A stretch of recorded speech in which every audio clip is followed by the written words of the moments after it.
Bonjour à toutes et à tous. La lumière du phare éclaire aujourd'hui une Bordelaise qui voit la vie solidaire en rose. Jenna Boitard, bonjour. Bonjour. Plein phare sur la Maison Rose, ce lieu dont vous êtes la directrice à Bordeaux et qui s'adresse aux femmes atteintes d'un cancer. Comment est né ce lieu unique en France ?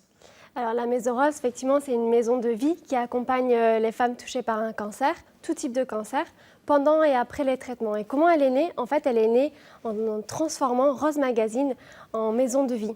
Rose Magazine, c'est le magazine qui s'appelle donc Rose et qui vient d'une association également, Rose. Tout à fait. À l'origine, Rose Association, créée en 2011 par les deux Bordelaises, Céline Dupré et Céline Israoux, ont décidé de créer, de par leur parcours personnel, le premier journal féminin haut de gamme qui s'adresse aux femmes pour rester femmes tout le long de la maladie, qui est distribué à 180 000 exemplaires dans toute la France, dans 1500 services cancérologie et qui est offert par l'association.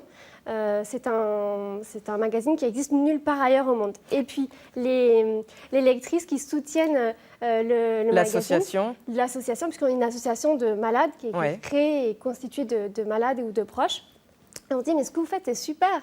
Vous nous donnez tous les bons plans, les bonnes adresses, les conseils, maquillage, vous incitez à faire du sport, il y a des témoignages. Pourquoi vous ne créez pas un lieu où on puisse faire tout ça et se réunir, se rencontrer? Et ce lieu, on va le découvrir en photo. La Maison Rose, c'est donc son nom, mais ce n'est pas exactement une maison, c'est un appartement très cosy, très sympa. On est dans le centre de Bordeaux. Décrivez-nous un petit peu ce lieu que vous avez transformé finalement pour accueillir toutes ces femmes. Oui, alors là, on voit le salon de papotage qui est au cœur de la maison de ce lieu de rencontre. Le salon de papotage, oui, c'est très sympa.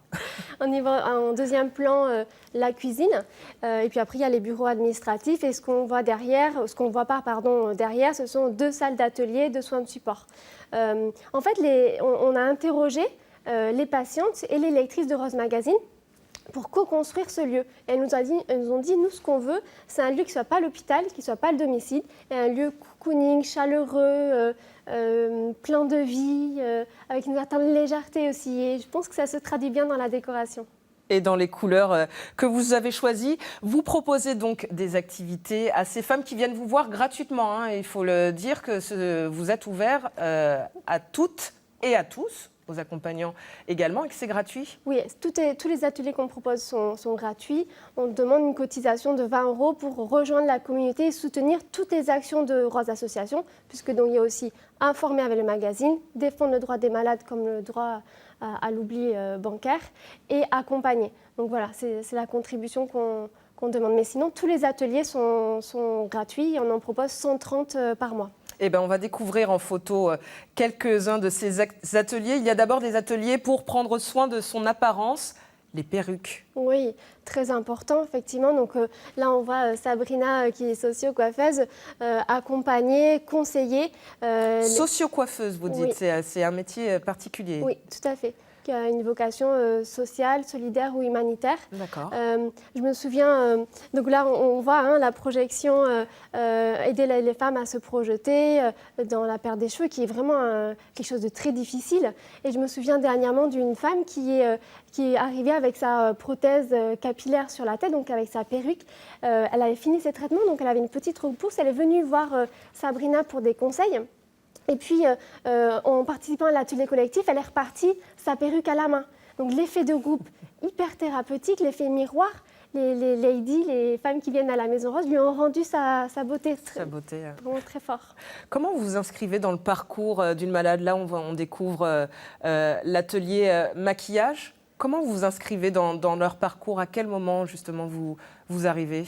Alors nous, on accueille les femmes dès l'annonce, dès le diagnostic. Elles peuvent venir nous voir. On les accompagne tout le long des traitements, mais aussi sur l'après, puisqu'il y a tout le volet reprise professionnelle ou les démarches administratives à faire également.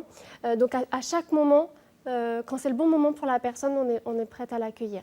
Ce qui est important, c'est que du coup, on collabore avec les centres de soins. On est vraiment une passerelle entre l'hôpital et le domicile. Dans l'apparence, il y a également les traces laissées par la maladie, comme dans le cas du cancer du sein, où là, vous faites appel à une tatoueuse. On va la découvrir, Rose Tattoo, comme le nom de l'association. Expliquez-nous un petit peu comment elle intervient. Alors là, c'est un projet qui a lieu en octobre, autour de Octobre Rose. C'est un projet qui est porté à l'origine par Nathalie Caïd, qui est photographe plasticienne. Et voilà, elle a travaillé tout autour du tatouage et des femmes à travers une exposition et un livre. Et puis, elle a été amenée à rencontrer une femme qui s'était faite tatouer.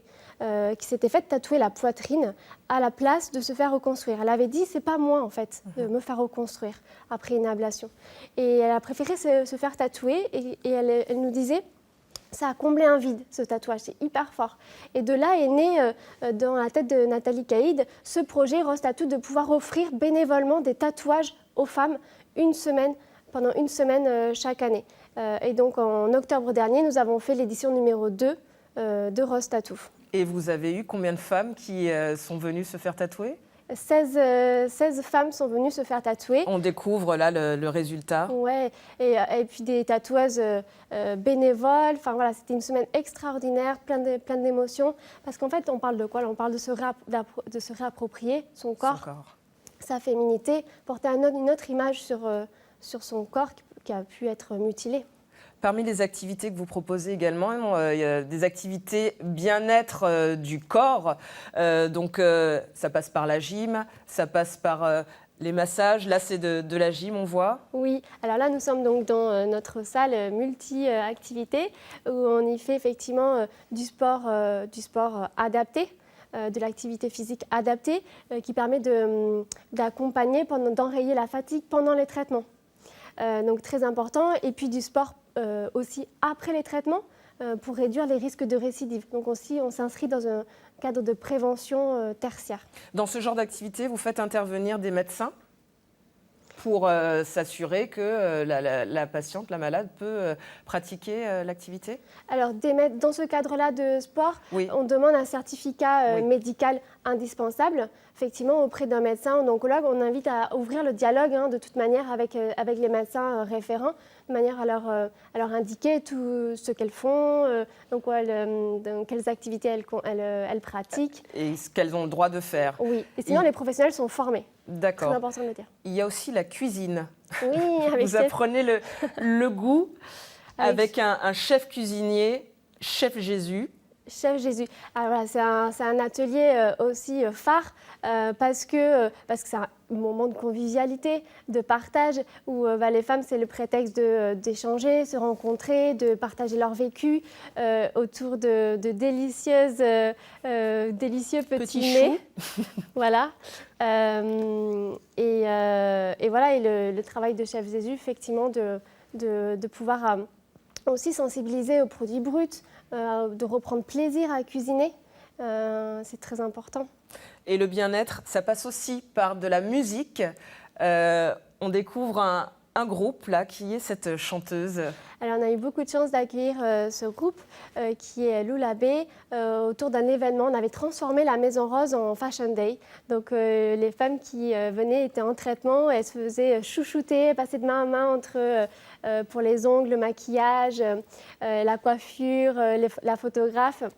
Et l'après-midi, Loulabé a animé cet après-midi. Alors, elle a été touchée par la maladie, on le voit, très, très concernée par notre cause. Elle avait envie d'apporter cette chaleur, partager ce moment-là avec nous. Voilà, c'était un moment très, très émouvant parce que l'idée, c'est aussi de s'inscrire dans la vie.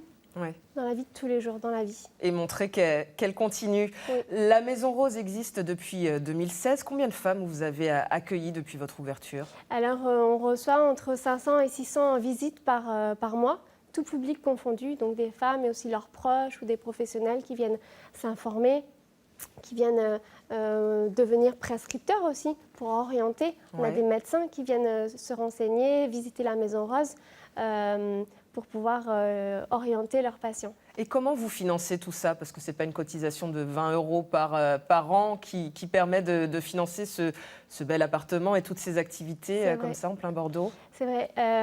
Alors du coup, effectivement, les fonds sont un vrai enjeu, une préoccupation du quotidien.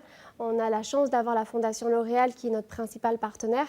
Mais on recherche tout le temps des nouveaux mécènes pour soutenir nos actions et pour aller plus loin.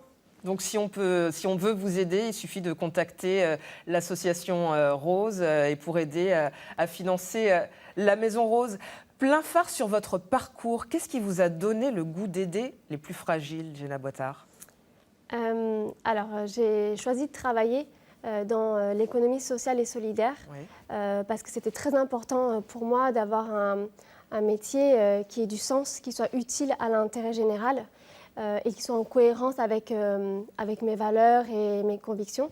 Donc, après une formation en ingénierie du développement durable, j'ai eu la chance de travailler dans différentes structures et finalement j'ai fini par rencontrer les deux cofondatrices, les deux Céline. De la Maison Rose. De la Maison Rose. Et c'est comme ça que... Qui cherchaient un chef de projet pour créer à leur côté la Maison Rose. Et quelques semaines avant de les rencontrer, j'ai appris le décès d'une amie de ma mère, d'un cancer gynécologique, et le projet a forcément eu une résonance. Vous vous sentiez plus touchée personnellement avec l'envie d'aider les autres. Est-ce que vous avez des envies d'ouvrir d'autres Maisons Roses ailleurs en Nouvelle-Aquitaine? Alors, on aimerait bien effectivement développer la Maison Rose parce qu'on est interpellé très régulièrement. J'ai dû recevoir 70 appels pour partager notre expérience de toute la France, de Belgique, de Suisse. Donc, on sait qu'il y a des vrais besoins sur les territoires. On aimerait beaucoup que des Maisons Roses ou des lieux similaires ouvrent un peu partout. Oui, pour répondre à ce besoin-là. Mais l'enjeu des fonds, comme on le disait tout à l'heure... Il faut de l'argent pour aider la Maison Rose. C'est un peu ça l'appel que vous lancez? Oui, exactement, pour rester accessible à tout le monde.